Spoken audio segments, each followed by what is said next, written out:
لله ما في السماوات وما في الأرض وإن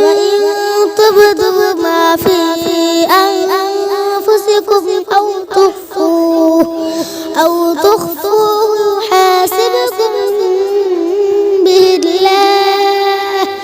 فيغفر لمن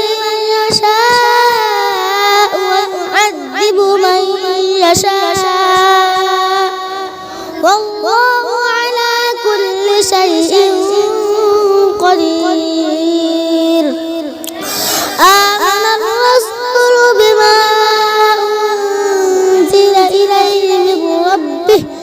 من ربه والمؤمنون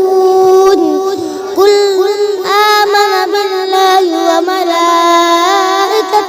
وكتبه ورسله لا نفرق بين أحد من رسله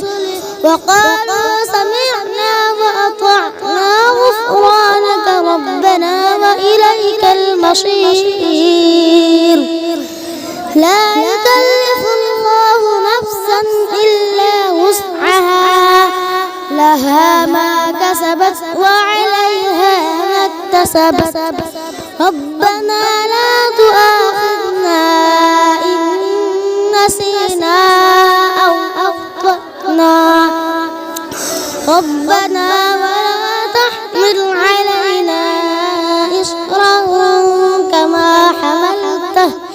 كما حملته على الذين من